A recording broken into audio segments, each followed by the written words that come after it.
Salut les Anacalypsiens, bienvenue dans cette nouvelle vidéo d'Anacalypsie. Donc aujourd'hui on se retrouve pour parler de One Piece. Donc on va parler du tout premier film euh, qui est ma foi plutôt sympa. Donc premier film réalisé par Junji Shimizu, voilà, produit par la Toei Animation. Voilà, qui est sorti le 4 mars 2000 au Japon et le 24 août 2011 en France. C'est quand même un sacré retard. Je regarde juste si s'il y a eu le même cas sur le film suivant. Ah non. Ok, que le premier film qu'on a eu hyper tard, trop bizarre. Donc un film qui dure 50 minutes et qui est plutôt sympa. Donc avant de commencer sur le film, je veux juste revenir sur le cas Demon Slayer, puisque bah techniquement le manga dont je parle en vidéo toutes les semaines, c'est Demon Slayer. D'où en plus là normalement on est censé bientôt débuter le train de l'infini. Et, euh, et du coup ça fait un petit moment qu'il n'y a pas eu de vidéo. Alors je voulais juste annoncer ici que les vidéos sur Demon Slayer vont bientôt revenir. Vous inquiétez pas. C'est que pour l'instant, j'ai pas le temps parce que le truc c'est que bah, l'histoire, je l'ai plus exactement en tête. C'est juste mes petites captures d'écran qui, oui, qui servent pour les photos que vous voyez. Mais l'histoire elle commence un peu à remonter à assez loin, donc il faut que je relise avant de faire les vidéos du tome 7 et 8 ou 8 et 9, je sais plus, un truc comme ça. Euh, donc il faut que je relise, mais là actuellement j'ai pas le temps, parce qu'on est au moment où j'enregistre, on est le 20 mai, sauf que bah, je dois rendre mon rapport de stage le 10 juin, donc dans à peu près 20 jours.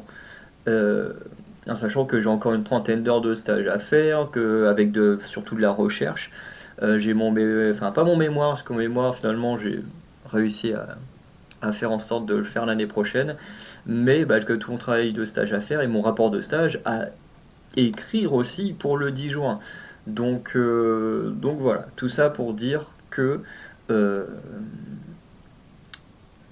bah, une fois que le stage il sera passé, je pourrai enfin me remettre à la lecture, parce que je serai totalement libéré, si on peut dire ça comme ça, et je pourrai totalement m'occuper euh, de Demon Slayer. Donc ne vous inquiétez pas, je sais que ça fait longtemps du coup qu'il n'y a pas eu de vidéo Demon Slayer, mais dites-vous qu'à partir de la mi-juin, parce que le temps que je relise, que j'enregistre les vidéos, que je fasse, bah, que je les mette en ligne, dites-vous qu'à partir de mi, voire fin juin, il y aura le retour des vidéos Demon Slayer. Voilà, je voulais juste faire cette petite annonce avant. Même si ça se trouve, ceux qui vont regarder cette vidéo-là n'auront rien à faire de Demon Slayer, ils veulent juste voir du One Piece. Ça aussi, ça viendra petit à petit, parce qu'encore une fois, je n'ai pas le temps de lire pour moi-même, enfin, pas énormément. Donc, malheureusement, toutes les vidéos qui sont liées à la lecture ont tendance à passer un peu à la trappe, ce qui est assez dommage. Bref. Du coup, One Piece, le film, qu'est-ce que ça raconte? Eh ben, One Piece, le film, ça raconte une histoire d'un pirate qui a un trésor et il faut récupérer son trésor. Voilà, c'est vraiment le truc le plus basique de la piraterie. J'allais dire récupérer un manga parce que j'ai vu le mot manga sur mon écran.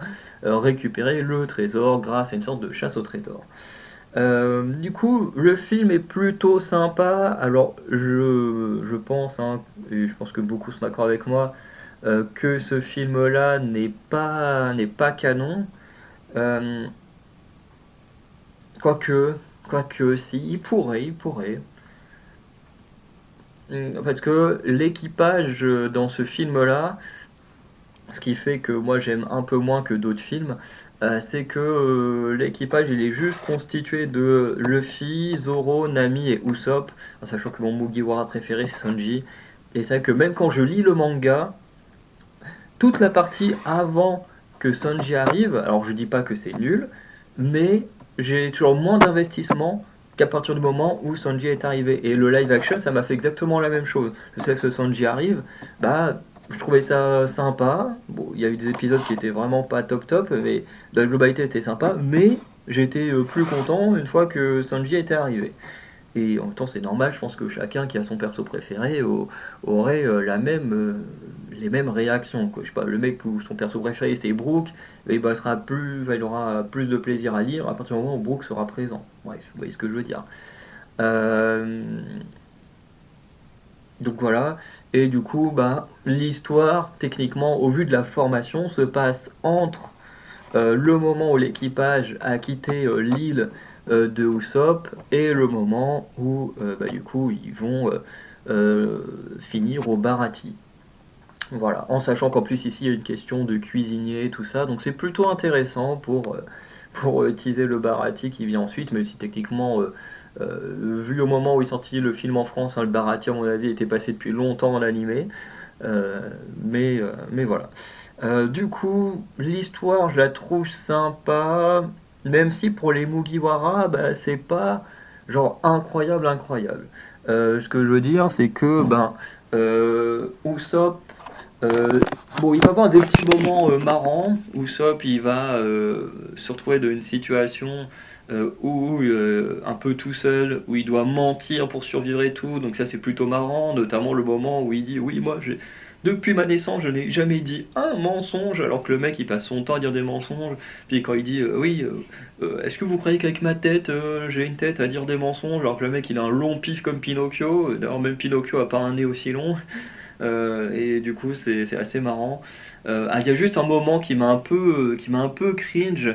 Parce qu'il y a un moment donné où tu sais pas pourquoi il se met à moitié à danser en disant n'importe quoi devant le château d'Unan. Euh, tu comprends pas. Alors peut-être que ça a fait rire des gens, c'est possible. Mais moi, quand j'ai vu ça, je me suis dit, ok, qu'est-ce qui se passe? Je comprends rien, c'est juste hyper gênant. Mais voilà, et puis bon, après, Usopp, il va pas vraiment grandir dans cet épisode. Et le truc, c'est pas forcément que tous les personnages doivent grandir, mais je veux dire, comparé au film suivant, dont on parlera une autre fois, bah, tu te dis, ok, le mec, c'est un peu heureux, c'est machin, mais bah, dès qu'il faut y aller, bah, il y va. Comme on l'a vu chez les hommes poissons, ou les trucs comme ça. Et dans le film suivant, il va se battre. D'ailleurs, le film suivant, je crois que c'est le seul film One Piece où chacun des Mugiwara présents a un adversaire personnel. Même si pour Nami, c'est plutôt décevant. Mais bon, que là, bah ici, tu vois, genre, il y a plein de sous-fifres.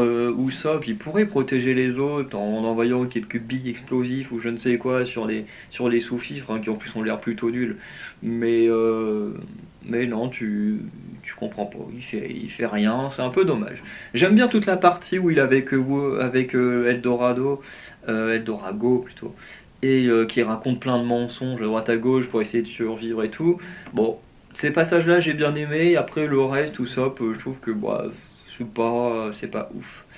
Nami, ben, fidèle à elle-même, elle est dans l'état d'esprit de ce moment-là. C'est qu'elle est avec les Mugiwara parce qu'il y a un intérêt d'être avec eux. Mais voilà, ils sont pas non plus, comment dire, aussi proches qu'une fois que Nami aura été sauvé par l'équipage des Griffes d'Arlong.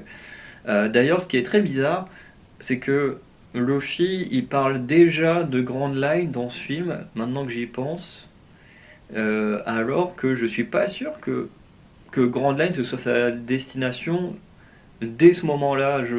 Alors, je saurais pas dire exactement, hein, mais de mémoire, Grand Line, il en entend parler au Baratie. Et qu'au Baratie, il se dit, oh putain, genre t'as un Mihawk, t'as Jean ou Don Krieg qui parlent de Grand Line, de la merde de tous les dangers et tout ça.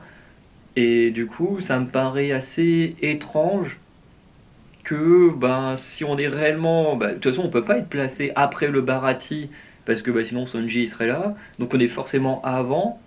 Mais techniquement, avant, j'ai pas de souvenir qu'on parle de Grand Line dans le manga. Donc il y a des fois des petits éléments comme ça qui paraissent un peu chelous dans l'histoire.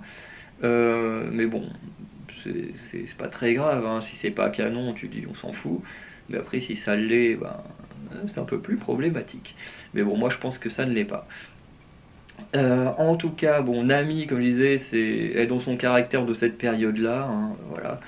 Et bon, bah pareil, elle va pas faire grand chose, et ça c'est très dommage. En plus, moi je kiffe Nami, c'est un très bon perso. Bon, même si avec le temps, elle va de moins en moins servir à grand chose comme Usopp, hein, très décevant leur écriture aujourd'hui. Mais Nami, dans ce film, globalement, elle sert à rien, quoi. Je veux dire, elle va voler une carte, ok. Ensuite, elle va plus ou moins sauver Usopp en racontant un mensonge aussi. Tu dis, bon, ok, c'est sympa. Et ensuite, bah, quand Usopp il parle du truc de la tête et de la queue de la baleine, bah, forcément elle est juste à côté, donc bah, elle remarque que bah, la queue, elle est pas, enfin que la baleine ne fait pas un trait, quoi, que la queue bifurque vers une autre destination, et puis en fait c'est tout. Et tu dis, pour une chasseuse de trésors comme ça, on aurait peut-être aimé, je sais pas, qu'elle ait un petit côté Indiana Jones ou quoi que ce soit. Pourtant, pour quelqu'un avide d'or, bah tu vois, elle a pas ce côté. Pourtant, ils sont là, il y a une carte au trésor, il y a la chasse au trésor et tout ça. Et t'as l'impression qu'elle est pas réellement dedans. Alors qu'habituellement, tu parles de Berry et tout ça, d'or, tout, t'as ces cieux qui se transforment en Berry et tout. Là, t'as l'impression que ça l'intéresse pas tant que ça, que enfin, c'est un peu bizarre, parce qu'au début elle est en mode ouais, le trésor de Wonan, on va pouvoir s'en mettre plein les poches, et puis bah, pendant l'aventure, finalement, bah, t'as pas l'impression qu'elle ait réellement envie de choper l'or, tu vois. T'as pas la même ambition qu'il y a dans One Piece Gold. Bon, One Piece Gold aussi, les enjeux sont à un tout autre niveau, mais, mais tu vois, tu sens pas la même ardeur là, tu sens que bah, finalement. L'or, bah, c'est pas si important, même quand ils arrivent et puis qu'ils voient qu'il n'y a pas d'or, elle est même pas déçue, alors que la vraie Nami, techniquement, elle serait dégoûtée de voir qu'il n'y a pas d'or, quoi. Mais bon, Nami, j'ai pas trop kiffé dans ce film. Zoro, bah pareil, Zoro, c'est assez décevant. Bon, il y a cette scène où il essaye de, quand ils sont tous les deux attachés, qu'il essaye de trouver son chemin dans la forêt, bah forcément qu'ils se perdent, hein, puisque bah, c'est Zoro, quoi. Bon, ça, c'est assez amusant. Bon, après, bah, en fait, il fait pas grand-chose. Il y a juste un moment, il a une réflexion assez. Enfin, il a toujours des réflexions vraiment de second qui sont très intéressants. Mais à part ça, ben, genre, son combat contre Vorace, là, un truc comme ça, bah, c'est décevant en fait le combat. Les deux ils se battent, genre ça dure même pas 2 minutes. Et Zoro, ben, il le bat pas parce qu'il est plus fort, il le bat parce que ben, l'autre, Vorace, il se bat que pour le fric. Et genre Zoro, il dit ouais, toi tu te bats pour l'argent, tu veux pas réellement me tuer parce que tu as honte de te battre comme ça et tout. Et l'autre, bah du coup, il se fait défoncer sans grosse blessure, quoi, mais voilà. Et tu te dis, mais what? Quoi? Et c'est quoi cette fin de combat complètement pétée genre, Zoro, c'est censé être le mec badass qui te fait des fins de combat badass. Genre, dans l'épisode suivant, le mec il est empoisonné et tout, et puis il arrive à te vaincre le méchant. Et là, ici, pour vaincre son ennemi, il est juste en mode ah, ah, tu as honte de toi parce que tu te bats pour l'argent. Bref, c'était très bizarre. Le combat de Zoro est vraiment décevant, hein, comparé à ce qu'on a été habitué. Et pour le cas de Luffy c'est assez intéressant, mais pareil, il évolue pas beaucoup plus que ça dans ce film, parce que voilà, ils arrivent, monsieur il a faim parce qu'il a tout mangé, il découvre le petit resto après avoir été tombé sur Eldorago, et, euh, et voilà, il rencontre Gonzo et comment il s'appelle le gamin, Tobio, et, euh, et du coup, ensuite, lui, son délire, c'est de se dire, je vais recruter Wunan dans mon équipage parce que bah, le futur roi des pirates, faut bien qu'il ait comment dire, bah, quelqu'un de légendaire dans son équipage. Donc, ça c'est plutôt intéressant. Du coup en fait lui il part à l'aventure mais au final ben voilà il a une chance d'affronter Wunan, pas Wunan mais Eldorago et au final bah, il se fait avoir à cause de son propre pouvoir où il se fait éjecter comme par hasard au niveau de la baleine. Oh là là c'est bizarre ça. Euh, et bon, après, il monte la montagne, et puis bah voilà, on arrive au combat final. Il va réussir à battre Eldrago grâce à son pouvoir. Ça, c'est plutôt pas mal, hein. Le combat est pas non plus incroyable comparé à d'autres combats qu'on a eu plus tard. Mais le combat c'est quand même le plus intéressant du film, quoi. Voilà. Parce que bah, Eldorago, c'est pas non plus un méchant idiot. Enfin, il est con, il est idiot. Mais au combat, pas tant que ça. Parce que bah, quand il voit que ses rayons, ils ont pas d'impact sur Luffy, bah, le gars il est pas con, il se dit bon bah tant pis, hein, j'y vais direct avec mes ongles, parce qu'il y a des sortes d'ongles tranchants là. Et puis bah, il dit bah allez hop, hein, il est en caoutchouc, les attaques comme ça lui fait rien, et bah autant y aller à l'arme tranchante. Et là ça va faire du dégât, et effectivement ça a plus de chances de faire du dégât à Luffy. Donc on sent que c'est pas un méchant complètement con. Du coup, le combat est plutôt pas mal. Et voilà, et puis bah, à la fin, ils découvrent le cadavre de Wunan et puis ils partent. Donc, ouais, pour ce qui est des Mugiwara, franchement, c'est moyen, c'est moyen. Après, quand on se passe sur les personnages secondaires, bah, bizarrement, les personnages secondaires ont des histoires plus intéressantes, je trouve. Sûrement me faire lyncher pour dire ça, mais je trouve que dans ce film, les persos secondaires ont, ont une histoire plus intéressante. Bon, Wunan, enfin pas Wunan, mais Eldorago déjà, dans ce film, c'est un vrai pirate. Voilà, déjà lui, c'est un vrai pirate, il est là, il veut de l'or, il décide de décimer tout l'équipage restant de Wunan, il récupère les cartes au trésor et il se lance à la recherche du trésor de Wunan, qui, on dit, aurait détenu un tiers des richesses du monde, ce qui est quand même énorme. Euh, ce qui est intéressant avec Eldorago, c'est que du coup, bah, il part à la recherche de l'or, et même quand Usopp lui dit oui, je connais un endroit où vous avez des rivières, des cascades de rubis, d'émeraudes, de saphirs, et l'autre il est en mode je m'en bats les couilles, moi, tout ce qui m'intéresse c'est l'or. et, euh, et du coup, il fait vraiment ce pirate un peu cliché qui recherche l'argent, les trésors et tout. Et du coup, c'est plutôt cool parce qu'il est prêt à tout juste pour choper un trésor. Et du coup, il fait vraiment pirate. Et ça, j'aime bien. Euh, du coup, il va même combattre pour plusieurs fois pour ça. Bon, après, il n'est pas très intelligent, mais au combat, finalement, il s'en sort plutôt bien. Il a le fruit de la vocalise qui lui permet de lancer un rayon ultra puissant qui détruit tout sur son passage. Donc le gars il a quand même un pouvoir assez pété. Et en soi, je le trouve plutôt intéressant. C'est pas le meilleur méchant, hein, il y a des méchants mille fois meilleurs que celui-là. Mais je trouve qu'en vrai, ben, Eldorago il s'en sort bien. Alors certes, son pouvoir ne permet pas de faire des combats extraordinaires, mais quand il va au corps à corps, c'est déjà plus intéressant parce que franchement, quand le mec il lui faut un temps de cast pour lancer son pouvoir, bah tu te dis en fait t'as largement le temps d'esquiver ou même de te ramener au corps à corps pour le dégommer le mec. Donc tu te dis son pouvoir est pas. Il est destructeur, mais il est pas si pratique que ça. Et voilà. En tout cas, c'était plutôt sympa. Après, le plus intéressant du film, bah, pour moi, c'est Tobio, Gonzo et Wunan. Voilà, parce que Tobio, c'est juste un enfant qui a entendu parler des légendes de Wunan, voilà, et qui du coup aimerait rejoindre son équipage, un peu comme Luffy qui voulait rejoindre l'équipage de Shanks, ce gamin. Euh, et au final, Tobio, pendant tout le film, voilà, il veut grandir pour devenir un membre de l'équipage de Wunan. Et voilà, il va faire ce qu'il faut, il va se battre pour ça, même s'il sait qu'il est trop faible et tout, pour combattre un Eldorago. mais il va quand même se donner à fond, et au final, à la fin, il trouve quand même sa voie, euh, malgré le fait que son héros soit mort et tout ça. Et franchement, Tobio, j'ai trouvé que c'était sympa. Ganzo, son grand-père, c'est intéressant aussi parce que Ganzo, en gros, euh, quand on le découvre, c'est juste un petit cuisinier sur bord de mer, voilà, qui nourrit les passants. Et finalement, on découvre que,